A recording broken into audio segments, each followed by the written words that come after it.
Welcome to the Direct Line, brought to you by 10Bet, the Durban July, which runs on Saturday, the 5th of July, down in Durban at Gravel Racecourse, over 2,200 meters. It's the country's biggest racing event, and we're looking forward to chatting about it today on the show. The Direct Line, if you don't know, is a tipping service. I'm Nico Kritsiotis, part of the Direct Line, and we offer tips on all South African horse racing. We're proud to be partnering together with 10Bet to bring you this show. Earlier on today, I chatted to a very special guest, none other than Neil Andrews, a well-respected sportscaster in South Africa, who has a history in tipping winners in horse racing. Let's have a look and see what his thoughts were on the big race coming up this coming Saturday.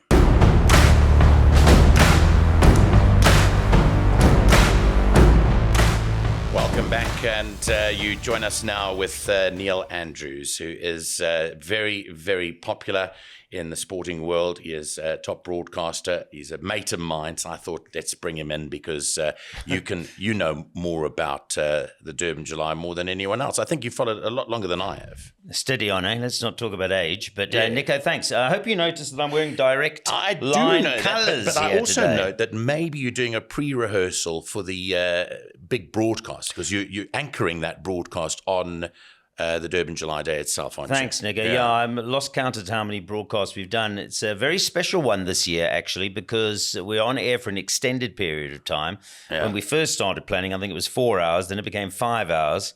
The way things are going, I'll turn another year older the way we're going to go. But and what's special about it is that we're broadcasting as a unified broadcast to both SuperSport and to SABC. Right. So, I'm proud to be anchoring it for my traditional SuperSport audience, but also the SABC audience. And it is the race, Australia, well, has got the Melbourne Cup. Yeah. But if we have a race that stops the nation, then it is definitely the Hollywood Bets Durban July. Yeah, people that want to have a bet on horse racing are automatically attracted to this race, which from a purist point of view, Neil, is probably the worst race to get really involved in, because it's a handicap. Correct. And in essence, all the horses have a chance of winning the race, all 18 that have been finalised. Yeah, I think you're right about that. Essentially, for first timers maybe having a bet, you must remember Nico's point is valid in so much as the best horse doesn't always win the race. And the reason for that is it's been given too much weight,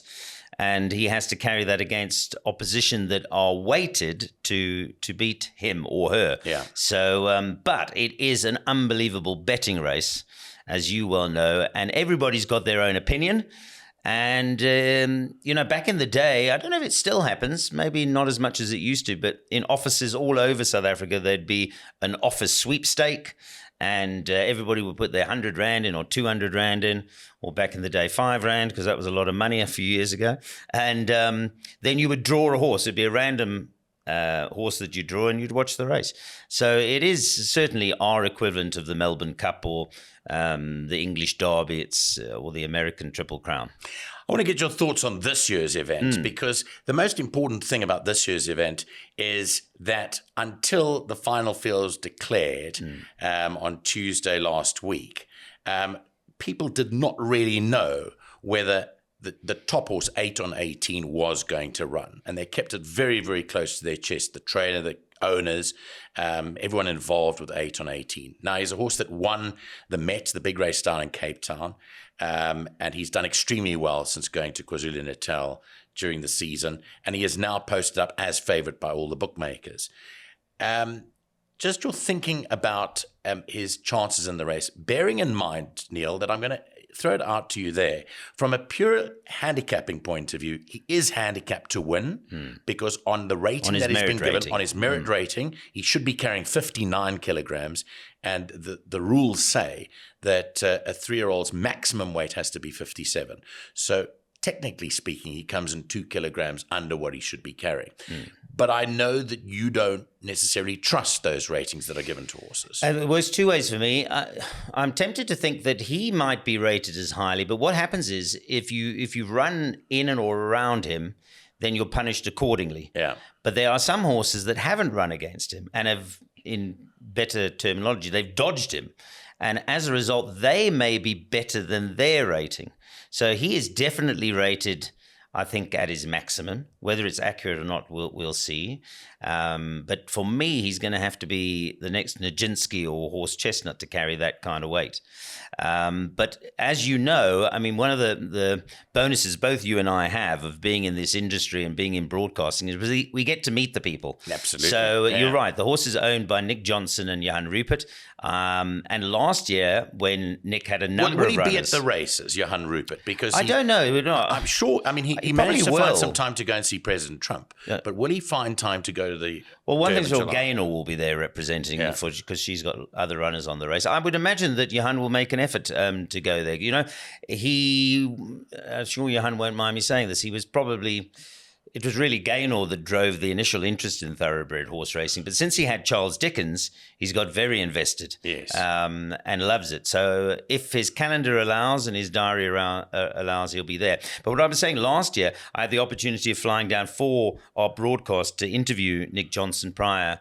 And he did say to me, he said, Neil, if you ever got any queries about my horse, please feel free to phone me directly. You don't have to phone the trainer. So on Friday, a couple of Fridays ago, I phoned him and I said, Nick, are you going to run? And at the time he said, well, thanks for calling, Neil. We haven't decided. We're still debating it. And that tells me that it wasn't an easy decision. I think they know that 57's a tall order. Historically, the last 3-year-old to win with 57 actually didn't win the race. He dead heated with Sea Cottage in 1967. You weren't born in 1967. No, not at last count. No. Some of us were. Yeah. But and then since then the closest in weight terms is Legislate won, and again he actually didn't win the race either. He won on an objection. And correct. He carried 56. Yeah. So you've got to go way back to even before Jollify. So that's why I say he's going to have to be Horse Chestnut or Nijinsky to win it. So I think it was a tough decision for them. Their main aim, Nick told me, was initially the Daily News. He's won that. Yeah. And then the Champions Cup, which is a grade one at the end of the season. Champions Cup runs on the last Sunday in July. Well, if he wins the Durban July and wins the Champions Cup, there's no doubt of who the Horse of the Year will be. I mean, it's a fait accompli. I suspect if he wins the other one, he'll still be Horse of the Year Absolutely. Anyway. But for me, it's a betting race. We've established that. Yes. He's the best horse in the race, but will he win? Will he win? So I made a comment quite a long way back. And bear in mind that I didn't back him to win the Met. I actually backed See It Again, who ran a close-up fourth that day. I just think that he's the right horse in the race. Now, his draw, because the draws correlate with the saddlecloth number. So 11, the draw was done on Tuesday last week, and that would be okay for him. Yeah, no problem with that. There's no issue with the draw. In fact, some people will think, I heard it there, so the horse that drew one, who drew one? Can't remember. But there was a round of applause. No, Oriental Charm. Oriental Charm. I don't think you want to be drawn one. The problem is that, again, I'm getting a little bit technical now, but the track, the Greyville track has narrowed over the years, and the reason for that is they've put in a poly track on the inside, so you don't get the width of track. Already Greyville, it was a tough circuit to win. It's 18 horses coming around that turn, and space is a premium. The problem with being drawn one is that horses who are drawn poorly want to come in front of you, and you end up in the race getting further and further back and then having to make it up in, as you know, which is a short straight. So for me, coming back to your point, that's not a negative for me at all, the draw. I think Richard Faree drawn 11 is perfect. You touched on Oriental Charm. So people were shouting and screaming. He's a strong front runner, so there's no doubt that he want to get to the front. But the problem is draw one isn't necessarily a good draw to get to the front. Horses can quickly shut you out. Yeah, because everybody wants to come over. At the start. But the thing about him, he's last year's winner, Oriental Charm, but last year he carried 53 kilos. He's up to 60 now. Yeah. He's carrying 7 kilograms He was a bit more. of a handicap snip last year, Nico. As you know, I liked him and he won because he had that weight coming back to the point he had no weight and he was receiving a lot of weight. So it didn't surprise me that he won last year. This is a different kettle of fish. But of course he has matured, and he's got a big plus in his armour, and that's the James Crawford. Now James Brett, his dad's gone to Hong Kong to train. Yeah. But those guys have worked, you know this, they've worked out the key. Yeah. And that is, for people that don't know, they're based in Johannesburg. That's right. And they raid from Johannesburg. And that has proven hugely effective for them. Absolutely. And that is a key to the whole day, in essence, because... Yes. Well, we don't want to give all our winners away, Nico. but, Steady on. It's a nice podcast. I'm helping the direct line, but don't tip them too many winners. But the theory there is that you obviously train at altitude and then you go down at the last minute and run. It's similar to marathon like you runners. used to do when you ran in the comrades. Absolutely. All those years. When I lived in Kenya with all the marathon runners, I correct. used to do that. But apart from that, Neil, let's focus in on the likely horses that are there to give 8 on 18 headaches. Now, I want to group them together. So I want to say, right, will the horse that gives him the most to do be his contemporary in terms of age, or will he be an older horse? So let's talk about the other 3-year-olds in the race. The Mike de Kock horse, Mike and Matthew de Kock horse, the de Kock racing horse, Immediate Edge, is a horse that seemingly has come in under the radar and won a very good race in the Jubilee Handicap in his prep run at Turffontein. And he has been touted as a big possibility with Callan Murray on. It's got to be a run on a line through 8 on 18 simply because he is receiving 4 kilograms, which in horse racing terms means that the handicap, or the way the weights are set, is that they're saying that 8 on 18 has to be 8 lengths better than Immediate Edge. I don't think he is. I think he might be 5 lengths better. But so as a result, I mean, I'm going out on a limb. You asked me to go on a limb, I'll go on a limb. I think that Immediate Edge, wherever they finish, will finish in front of 8 on 18. Yeah. But whether they're both competitive is another story. He's improved since gelding. Callum Murray is a huge bonus. He's riding with confidence, and we know the genius of Matthew de Kock and Mike de Kock and Matthew de Kock. So you've got to be a big runner. He's drawn 10 again, good draw. He wasn't initially on my radar, but I'd be stupid not to give him a chance because of the improvement since gelding. Big runner. Just talking about that again, and I'm going to go to the 3-year-old Confederate because there's another horse here. He carries 53.5. He's a Group 1 winner. He won the South African Classic, and he's drawn a bit wider out at 14.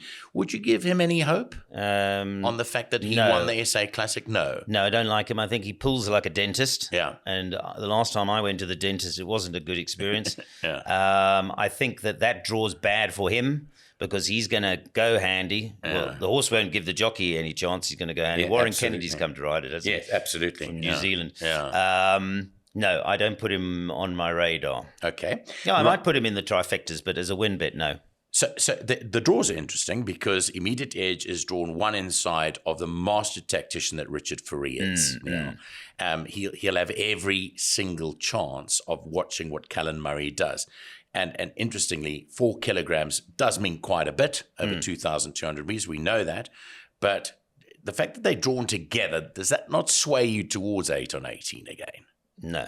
No, not at all. No, because the reality is I can't see in my mind's eye, and I ask people watching this podcast, Nico, direct line fans, in your mind's eye, if you took the 2 horses and you raced them together at Gravel over 2,000 of level weights. Yes. How far would 8 on 18 win? Now, we all agree 8 on 18 is probably a better horse. Would win, Would he beat him by 8 lengths? Yeah. I can't see that. I can't. Right. Let's talk about the older horses, Neil, Yes. and the principle of which, because the traditional profile of a Durban July winner would be an older horse well carrying a good enough weight to win the race. And you found lots of winners. I go back that time that you actually jumped on top of me. on Steady on, it's a family show. Yeah, correct. When a horse called Power King won. Correct, yes.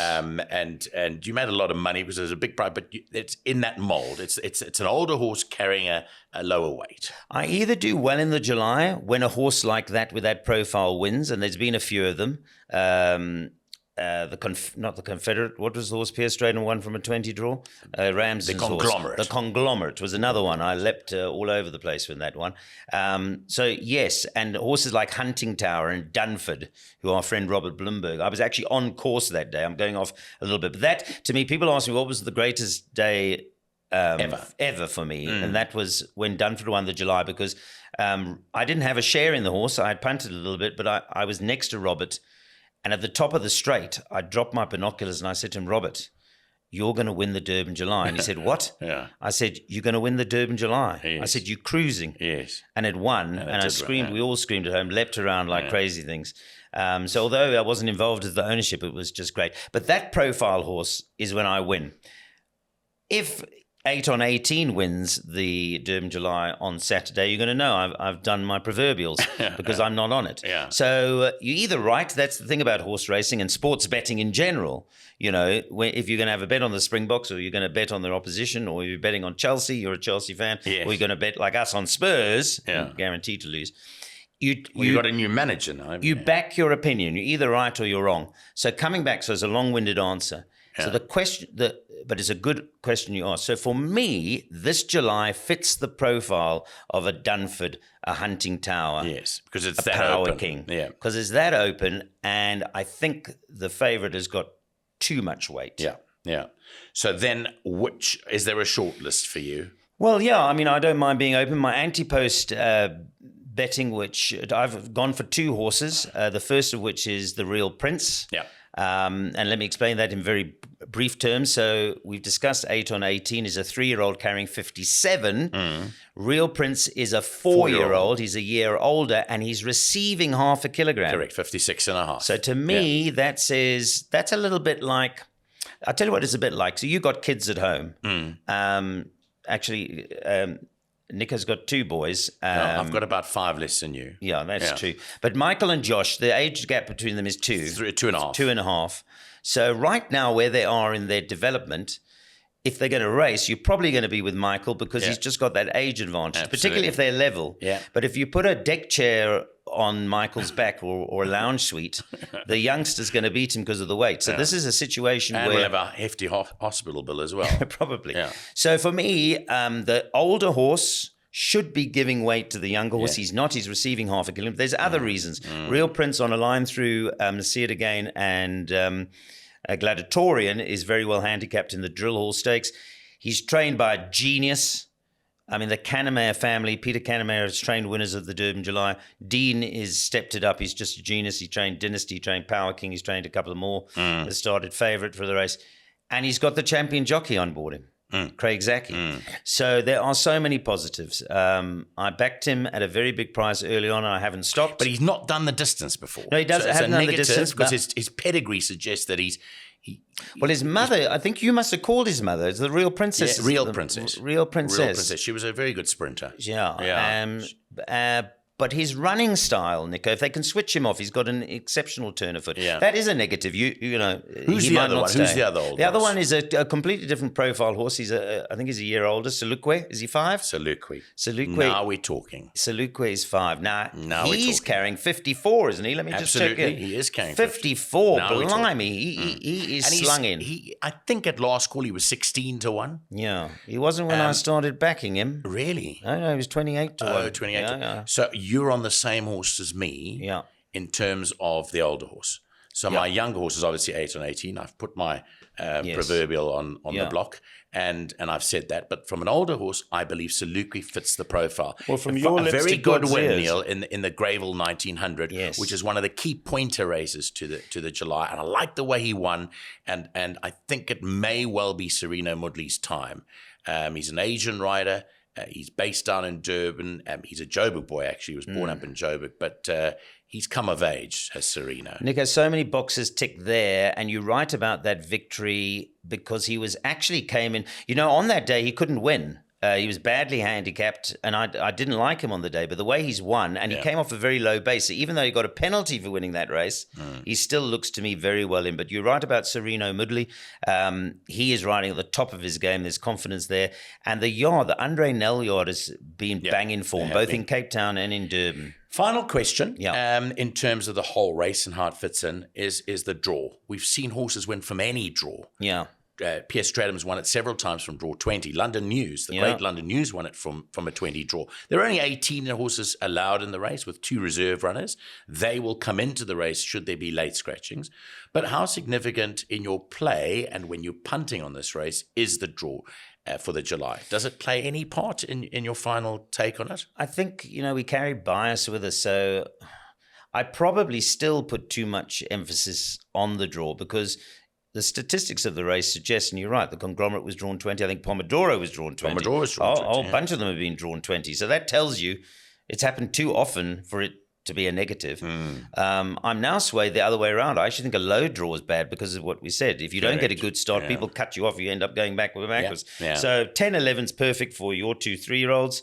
My two, I'll be honest. So I think the Real Prince is 5 and Salqu is 6. But Salqu is 6. I would have probably preferred if they were 8 and 9 or 9 and 10. 5 and 6 is a little bit too close to 1, 2, and 3. But Real Prince is, and they're both horses that will be dropped out and come from the back. I mean, Real Prince, it's not certain that he stays. Yeah. So he's happy to be wherever he was.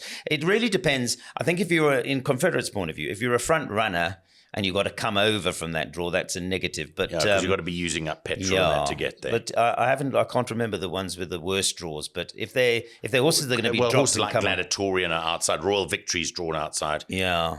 You know, Gladiatorian, it wouldn't surprise me if he won. I don't know if he'll stay. I'm hoping that my horse... with a draw, it's going to be a tough ask. I think if it's drawn better, it may be okay. For me, he's not in my top 3 or 4. Well, the other thing is, the last comment, Nico, so I've dragged on a little bit, but they say in the UK, pace wins race. Yeah.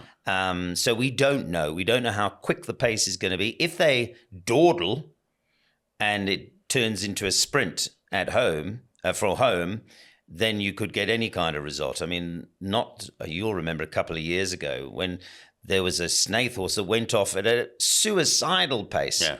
And Aldo was riding the horse that chased him. And they both absolutely stopped in their tracks with 300 to go. And I think it was Belgarian's year. Yes. And Belgarian came from the clouds to win. Was it African Night Sky that was... Might have also been. That was another year. So they generally go a good clip. I think to answer your question, I think the draw... you can win from anywhere. Yeah.